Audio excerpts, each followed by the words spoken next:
probably one of the best friends that Andy ever had, I guess, as you can say. But there are a lot of best friends here of Andy. I know these two gentlemen behind me. And looking out over the crowd, I see a lot of best friends that he had. I'm currently a seminarian at the Pacific School of Religion. And I took a class in homiletics. And then Andy goes, and here I am. So I want to welcome you all here this afternoon.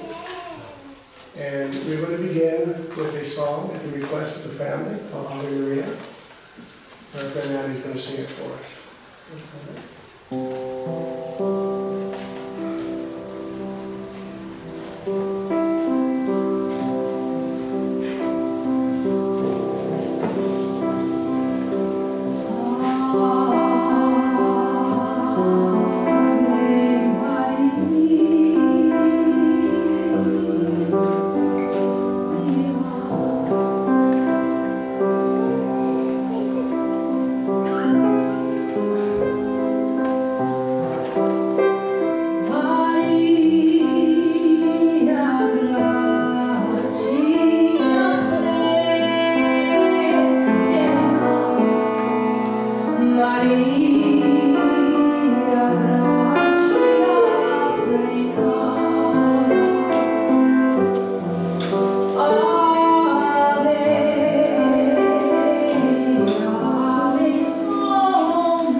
pretty.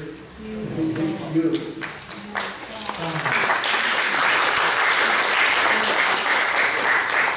Okay, let's begin. Again, my name is Moses, and I'm an old friend of Andy's. I've known him for 40 years. 40 years! And I think a few of you out there have known him a little longer than that. Like I said before, he was my best friend. We were going to be singing together last Sunday, but he told me he couldn't make it because he had to go see his parents that are up here in the front row up in Placerville. He had made prior arrangements, and he was not going to postpone that. And that's an indication of how much Andy loved his family that are all here today, how much he loved his friends, people that were important to him. And I was upset about it, but I told him I understood. And I'm so glad I did, because the next morning he was gone. I'm going to be talking a little bit about Andy's life, where he came from, what made him who he is, who he was. And the way I'm going to present Andy's life to you is going to be in song, which is the way that he presented his life, isn't it? In song. Andy was a musical genius, admired by all of us. I'm going to be speaking to you from the heart today. I don't have a prepared statement. Every time I try to prepare something, I would just start crying. So it's okay to cry this afternoon. We're all here together because we loved and cared about this wonderful guy who loved and cared about you folks too. So it's okay to cry. And Andy just turned 60, and he, like me, would tell you that it's very difficult for a 60-year-old man to cry.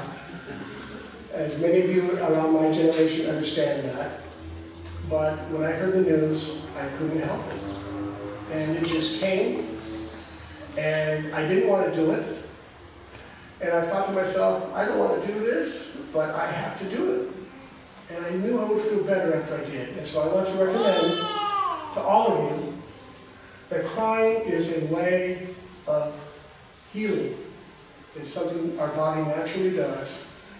And for all you fellas out there, right, it's okay to cry, okay? We're going to start out with a song called In My Life, which was requested, I believe, by Alyssa, his daughter, his beautiful daughter. And I'd like to have the fellas come up here. We all played in a band with Andy. In fact, the group was called Soul Rising, which he was a part of.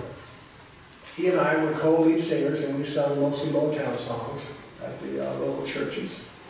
And I'd like to have the fellas come up here and we'll perform that for you. The reason why I think the song is important is because it kind of reviews a person's life, about how there are friends and lovers that come and go in our life, and it's a part of life. In fact, let me ask you, let me see a show of hands. How many of you have lost somebody, a friend or a family? Let me see your hands. Look around you. Death is a part of life.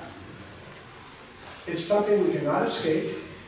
And for every one of us here, we're going to have a service for you as well. Okay? For every one of you here, including myself. So we have to learn to cope with it. We have to learn to understand it. And I'll be addressing that after we play some music this afternoon. I'll be addressing that briefly for you. I've thought quite a bit about it. And I think some of the things that I have to offer will be of help to you. At the reception this afternoon at 2 p.m., there'll be an opportunity for those of you who want to share some stories about Andy, your contacts with him, how he moved you, how he changed your life, like he did me and so many others. You'll have an opportunity at the other facilities about 10 miles away. Okay? And one final thing, some of you in your service, or your service, will probably see the lyrics. Some of you may have the lyrics to the song. Okay, it's in this insert. I don't think all of you have it, but those of you who do, you may want to share it if someone else does. Look on. The reason why we put the lyrics to these songs that we chose is because the lyrics were important to Andy. And these songs he loved. We talked about them, about how they'd be beautiful in the service and that it would be no envy for his. So I'd like you to follow along. The first one will be In My Life. And the lyrics are, there are places I remember all my life, though some have changed. Some forever, not for better. Some have gone, and some remain. And all these places have their moments. With lovers and friends I still can recall. Some are dead and some are living. In my life, I've loved them all. Okay, let's go ahead.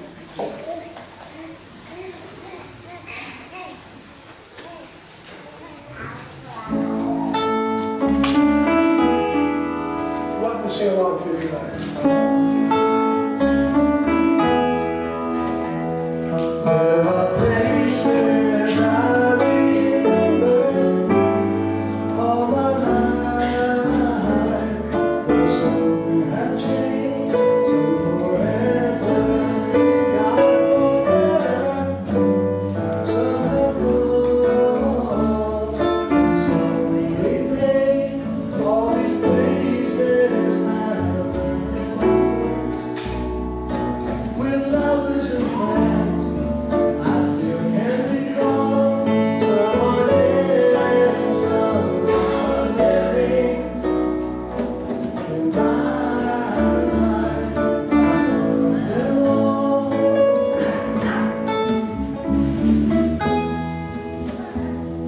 But of all these friends and lovers, there is no one compares with you. And these memories lose their meaning when I think of love as something new. Oh, I know I'll never lose affection for people and things that went before. I know I'll often stop and think about them. My life, I love you more.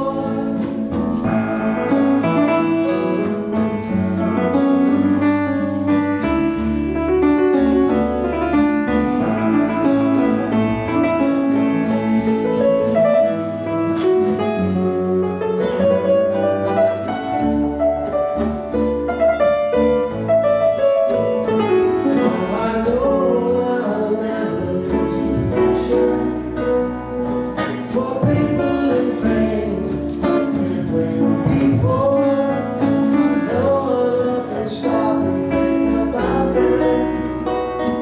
In my life, I love you more.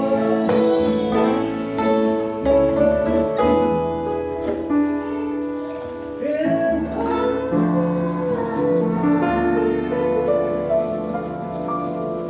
I love you more.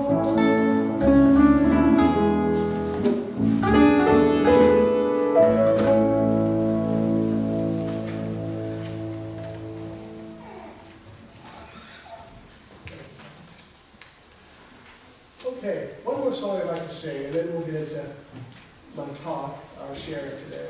It's called Yesterday, and it was a favorite of Andy's. We used to talk about it, how it would be the perfect song to sing at a service. And so we're going to share that with you also. The most important line in this, I think, is, there's two. There's, I believe in yesterday. I believe in the time that I spent with my friend Andy. And we'll talk about that a little bit later on in the presentation. And yesterday came Sunday. It's the perfect song for you. And I'd like to play it for you now.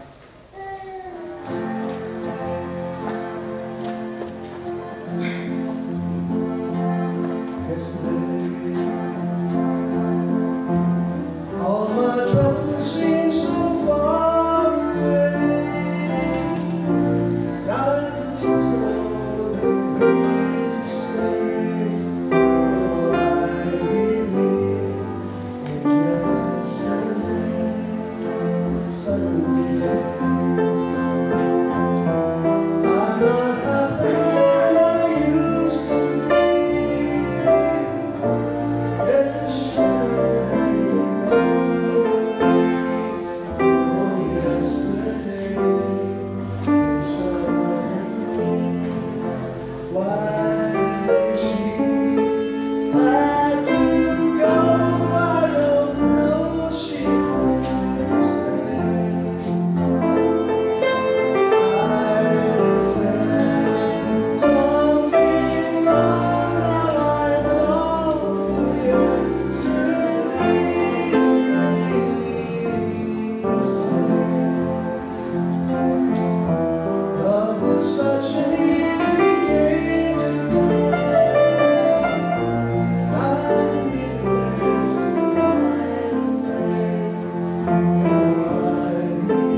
Okay. Andy Andreas Henry Tomford. What, the third? The second. Let me tell you, it took me years to figure out how to spell your last name. I bet if we had a contest, only you would win. And he used to make fun of me all the time when I'd say something, and he'd go, there's an H in there before the R, and an E after the B. And I go, Andy, was that some old baron or something in England, or somewhere, some duchess or something that came up with that spelling? That's so old, you know. But that was his name, Andreas Henry. And my name is Henry too, we should joke about that. Tomford II. He was born in 1955, and I'm going to give you a quick background on those years that he was alive, because it gives you an insight into how he thought about the world and his music. 1955, who was president? Eisenhower, right? Who was vice president? Richard Nixon. And we were in the middle of a Cold War, back then it was called the Soviet Union. And rhythm and blues was thriving at that time, although most of us white people didn't know about it. It was kept from us. And we'll talk a little bit about that. But things really started rocking when Elvis Presley kind of burst on the scene for the rest of us in 1956, when Andy was just a little baby like this, a little toddler. Just imagine there's an Elvis Presley born somewhere out there in the 60s. Okay? And so we began our rock and roll journey. And of course, Elvis Presley took songs from Arthur Crudup, rhythm and blues people, and transformed it so that we could enjoy it. And by the late 50s, if his family, if his parents were playing little rock and roll, they would have heard a lot of Elvis. If they had been a little bit more radical about rock and roll, they would have heard some Little Richard, some Chuck Berry. This is the prominent music in the 50s, and Andy was a little boy. When he was 5 years old, 1960 or so, who ran for president and won? It was President Kennedy. And the music started to change. We got music that he would have heard would have been acts like Fabian, Pat Boone, you know, April Love, that kind of stuff. I don't think it moved him very much as a child.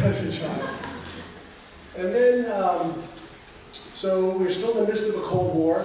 I don't know if Andy had to do any of the nuclear drills, the nuclear war drills that we had. I used to have to do them in Southern California.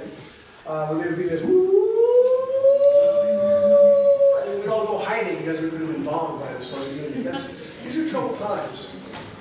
And I wanted to say that most of the music, the popular music that Andy loved, especially rock and roll and the rhythm and blues and the blues, it came from suffering. That music came from intense, prolonged, chronic suffering for centuries by African Americans brought here against their will. Right? That's where it came from. And it was a release to them in places like this. You had gospel music.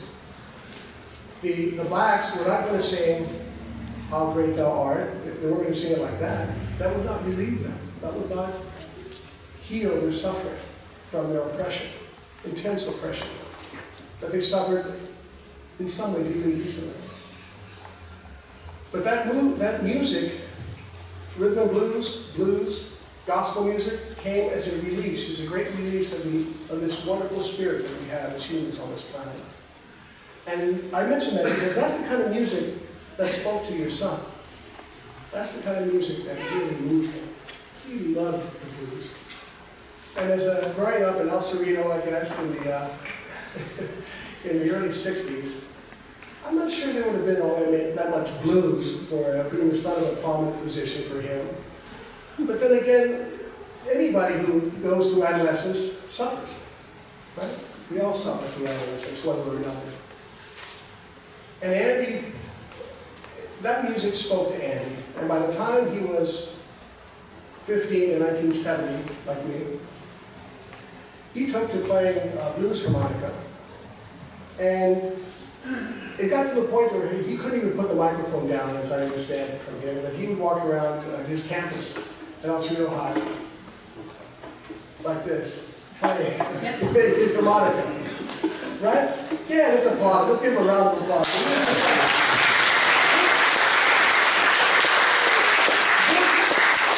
And he took it right out of the cameraman, going, you can go ahead and take my picture. I don't care. I'm going to do this anyway with this hat on. You know.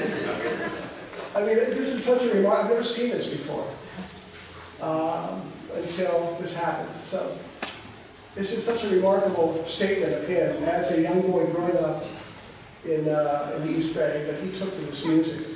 He told me he took some classes from Charlie Musselwhite on the harp. But he only took a couple lessons because every time he'd go see Charlie, the guy was so drunk he couldn't do anything. And Andy just ended up, you know, he was just staring at Andy while Andy played. And told him, man, you're good. Where's my $50? Where's my $50? And that may have given Andy the blues. In my mind, and I listened to a lot of blues players, and I think it'd be unanimous here, there was no better player of the blues harp than Andy. I had been gone for about 35 years in Southern California. I practiced law for a while and some other crazy things. I came back up here and I looked up my friends Peter and Hector and Andy. And of course they were still playing music like I had never left. And he had gotten so good at what he was doing. Last week, I believe it was the week before last, before he passed, we had a rehearsal for the Berkeley High School reunion at St. Paul Park.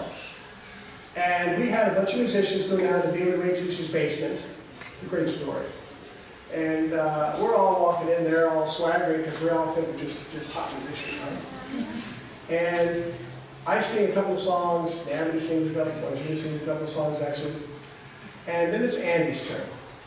And we do a James Brown number. And he's just sitting there like a frog in a log, you know. And okay, Andy, it's your turn.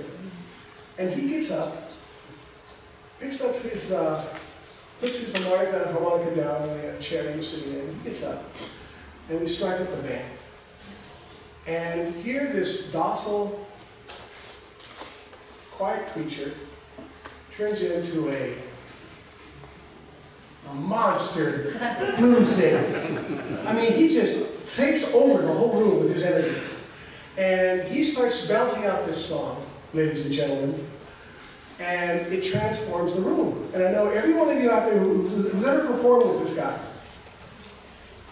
your jaw would drop. I mean, we all just kind of looked at each other.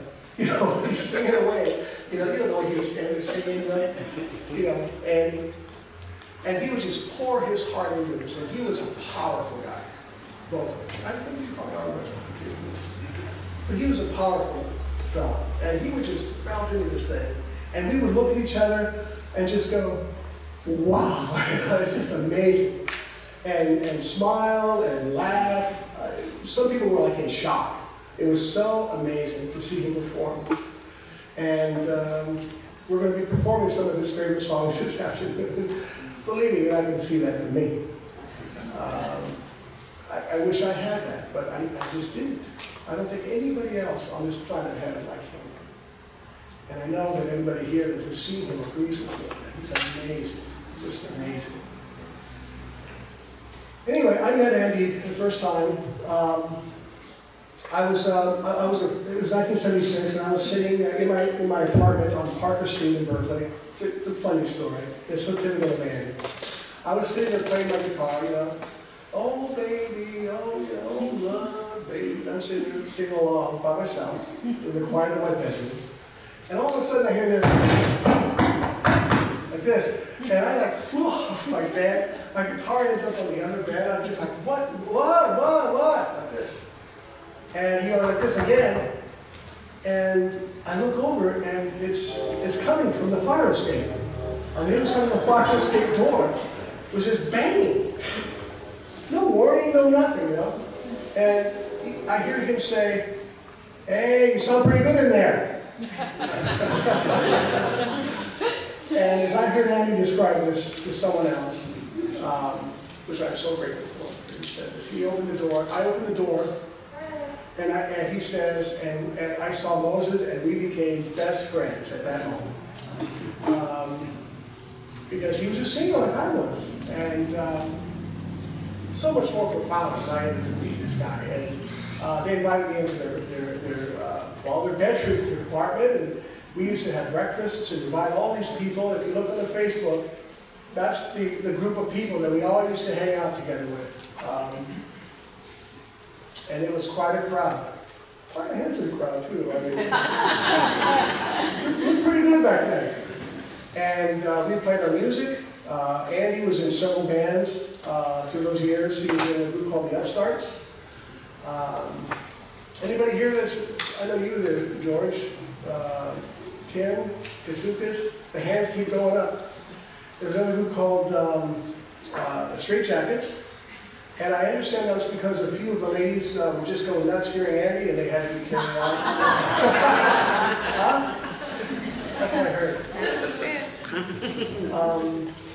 There was another one called Moment's Notice that he told me about. I don't know if anyone was ever really a member of that, but he said that someone would need a band and at a moment's notice, you'd all call each other up, because we didn't have cell phones back then. Maybe a carrier pigeon or two or something, and we'd all get together and just rock out. And then, you know, Andy would have that stance, you know, when he did it. Become a monster. And I was all the people that I got to know in the ensuing years in music came from my connection from this genius, from this wonderful guy. And he was so generous with me. I didn't have a job. He got me an apartment managing job, which was one of the greatest shticks you could have as a musician. He paid no rent. And he set me up with a few side jobs that I won't repeat here. That some of you know. That I'm actually, in retrospect, quite proud of. And I know David Raytouche, the last time that Andy performed at Berkeley High, David Raytouche took Andy aside and said, I want to thank you for getting involved in, because after I left, went down to Southern California to practice law. David Raytouche, a good friend of ours, part of that group, his picture's on Facebook too.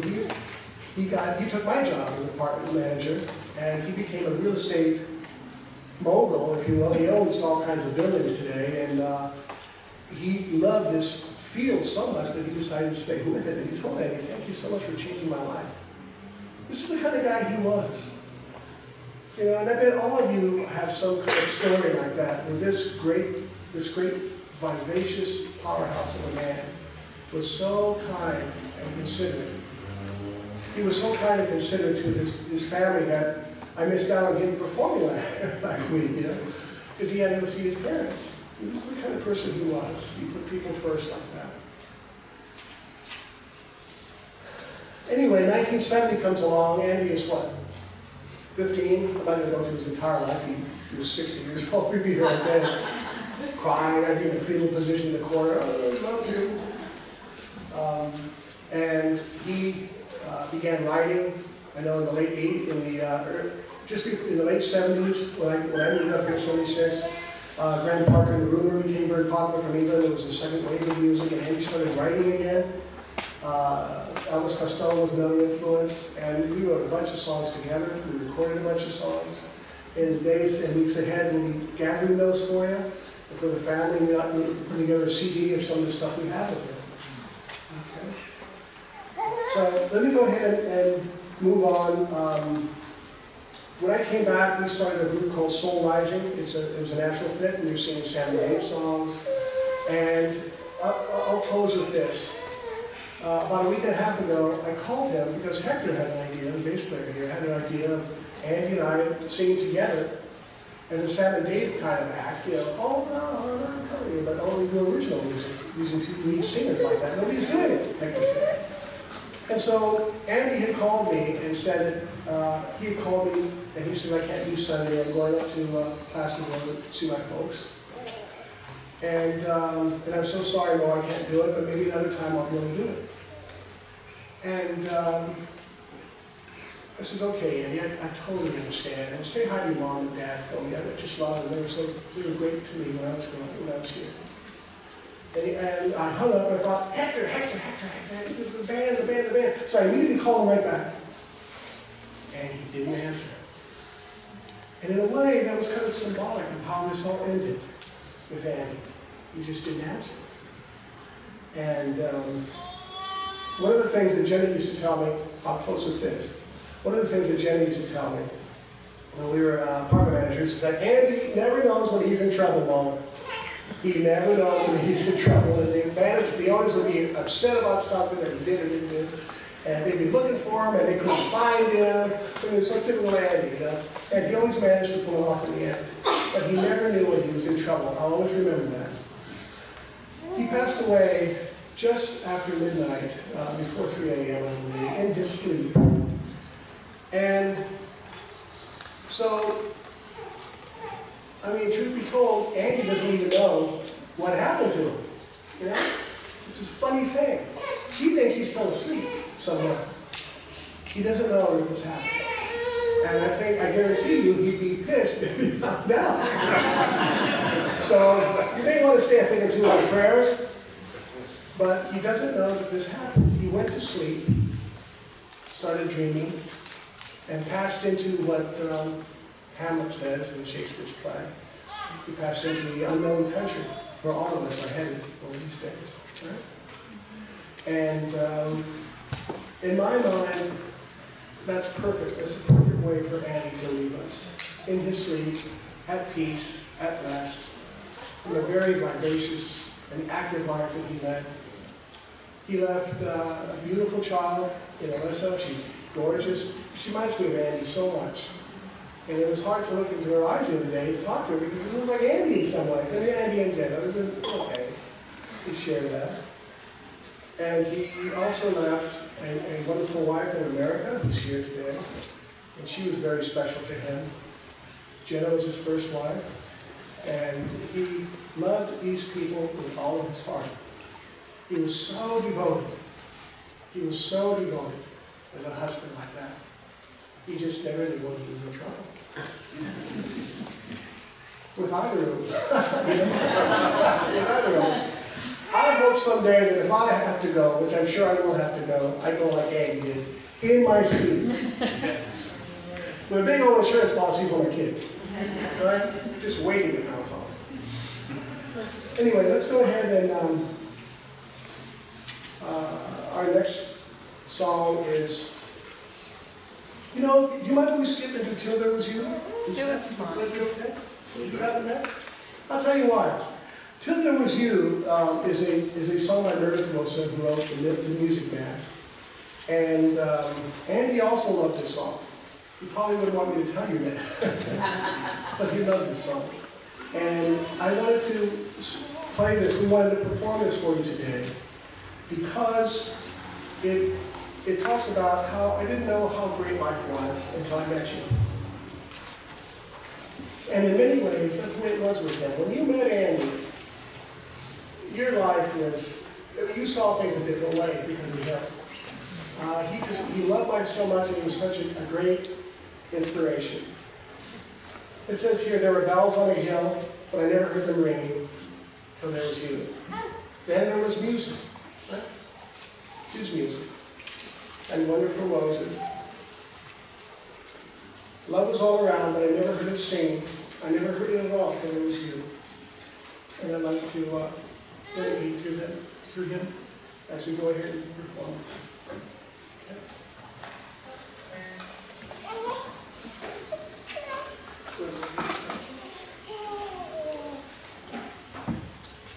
Who wanted to sing along?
The next song I'd like to play is by a group called Bread in the 1970s.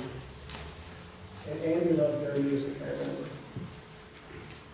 This song is very special to sing today because of the lyrics, if you have them. And it's called If.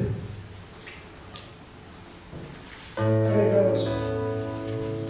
goes, if a picture paints 1,000 words, why can't I paint you? The words will never show, you have to know.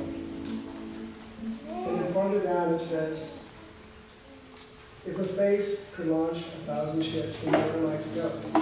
There's no one home but you. You're all that's left me to.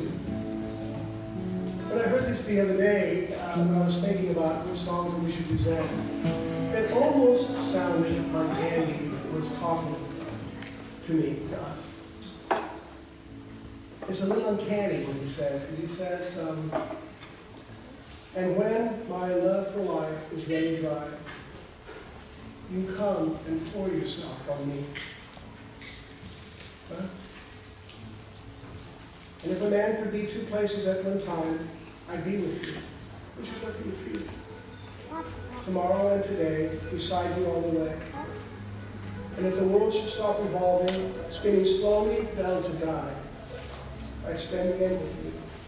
And when the world was through, then one by one, the stars would all go out, and then you and I would simply fly away. And it speaks to me of His Spirit that's with us right now, right this minute, in each one of us, which is what brings us all together here, is His Spirit. This great Spirit of love that He had. And so you may sing along with me, or you may close your eyes and think of His forgiveness to us. And I will try to channel Andy's Spirit as we present it to you.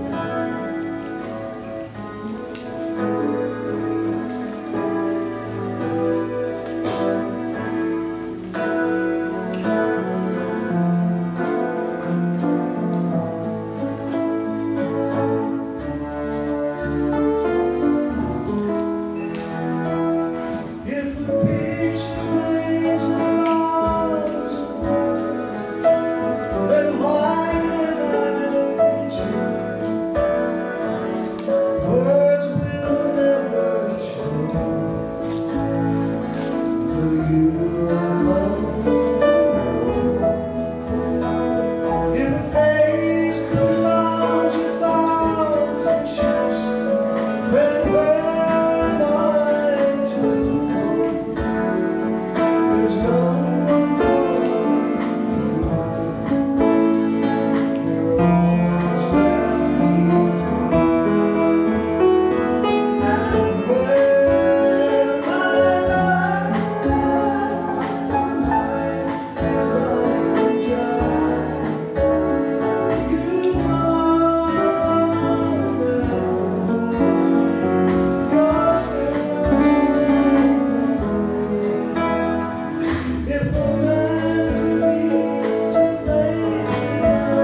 try something. How are we doing for time, by the way?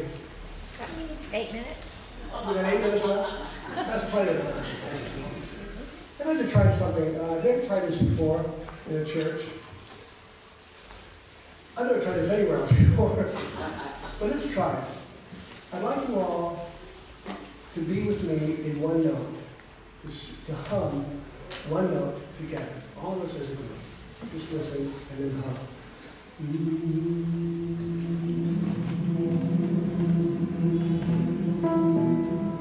just keep that humming going. Don't stop.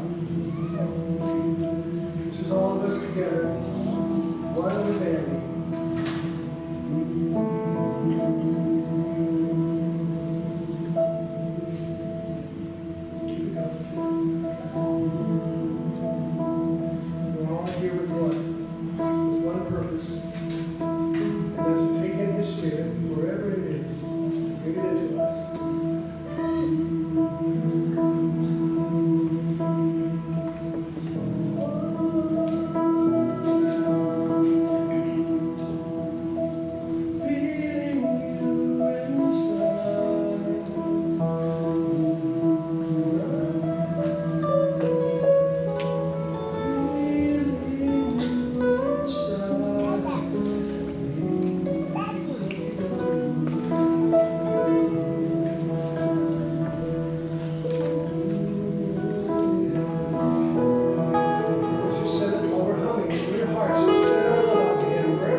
When I talked to several ministers about delivering a funeral service, and I said, I don't keep from crying. This is my best friend. I don't keep from crying. She said, what you do, Moses, is you think of little kittens playing on a treadmill.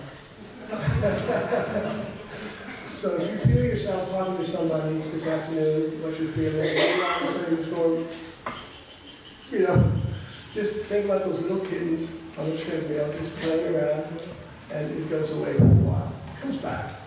It goes away for a little while, which you get through the day. Okay,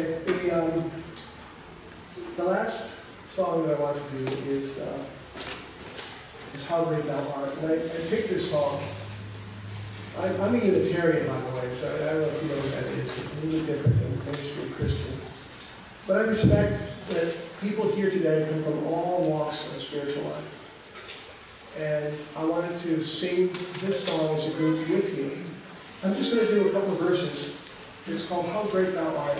And the reason why I thought of this one is because it talks about how great the great Spirit of God that is love, that runs the universe, and how now our friend has become a part of it. He's gone back to eternity, right? Which is what all of us were before we were conceived. We were a part of the infinite. And he's gone back to that. And what we have left of his love and his spirit and his vivacity, his spirit of living, is that it lives in us if we keep it in there. I know it's painful sometimes to think about him. But it reminds me of that story of Job, that Tom Jones says, whenever there's an act of kindness that you give to somebody, that's the spirit of Andy in you. Whenever you stop and call somebody, or you stop and say, I can't be there, because I made a commitment to see my folks.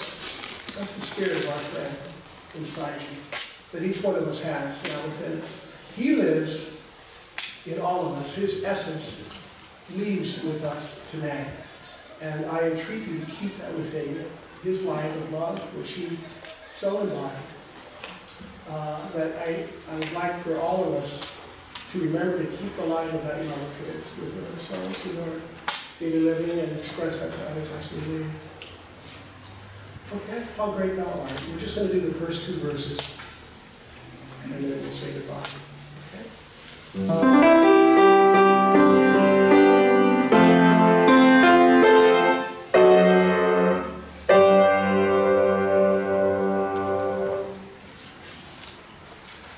Oh Lord, my Lord, awesome wonder, come sing.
send it to him wherever he is.